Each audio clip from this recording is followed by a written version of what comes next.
When you lose someone who was your entire world, silence suddenly feels like the loudest thing in the room. That's how it was for me after my husband, Daniel, passed away. We lived in a small but cozy home in Portland, Oregon. Daniel and I had built our life together there, painting the walls ourselves, planting a small garden in the backyard, and even arguing about which couch to buy for the living room. Every corner of that house carried his laughter, his voice, his presence. And when he was gone, those same corners mocked me with their emptiness.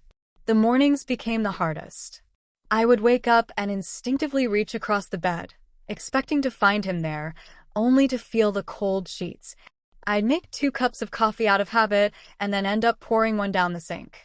Little things like his old baseball cap on the hook by the door or the sound of his favorite radio station playing when I turned on the car would bring me to tears. I had friends and family, of course. My sister lived nearby, and my neighbors checked in often.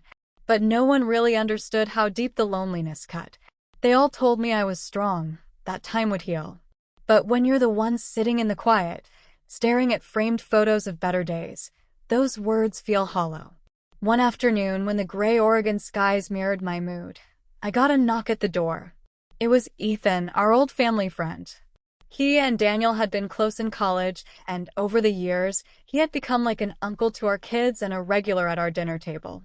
Ethan lived a few blocks away, and he had checked on me a few times since Daniel's passing, but I hadn't really opened up to him. That day, he stood on my porch holding a bag of groceries. "I figured you might not feel like cooking," he said softly, offering a small smile. I wanted to argue to say I didn't need help, but the truth was, I hadn't cooked a proper meal in weeks. I let him in, and he moved around my kitchen like he belonged there. He chopped vegetables, stirred soup, and even teased me gently when I admitted I'd been surviving on cereal and frozen dinners. When we sat down to eat, the silence between us wasn't the heavy kind. It was comfortable. For the first time in weeks, I felt like I wasn't drowning in grief. After dinner, Ethan didn't rush to leave. He helped me wash dishes and then lingered, telling me stories about him and Daniel from their college days. I laughed, genuinely laughed, for the first time since the funeral. It felt strange, almost guilty, but also like a small breath of air after being underwater for too long. That night became the beginning of something I didn't expect.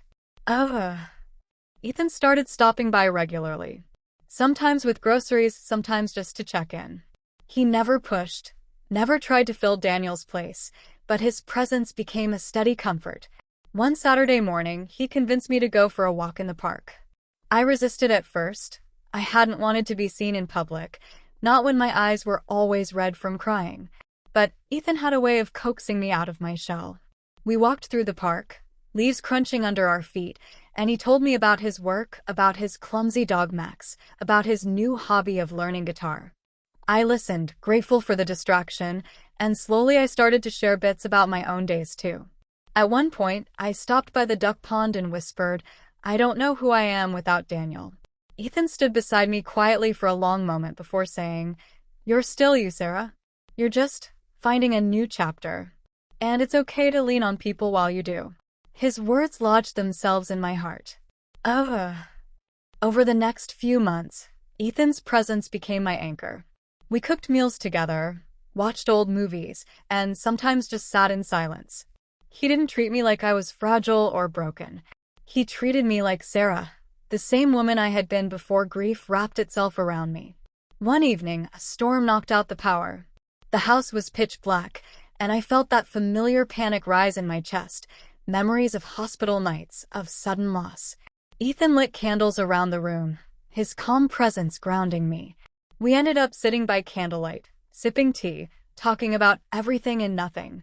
"You know," he said quietly, "Daniel would be so mad at me if I didn't tell you this.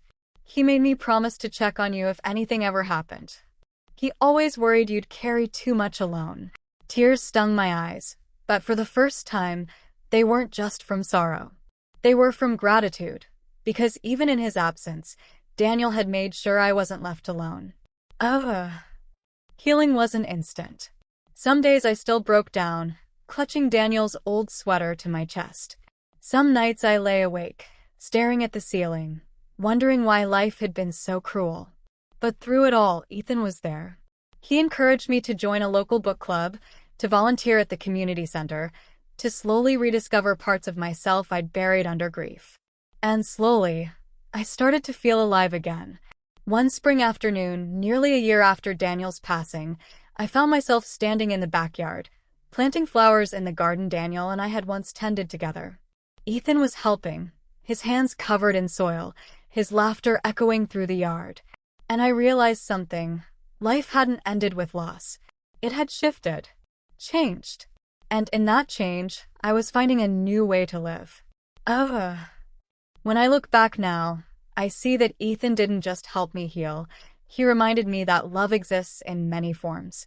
The love I had with Daniel would always be a part of me.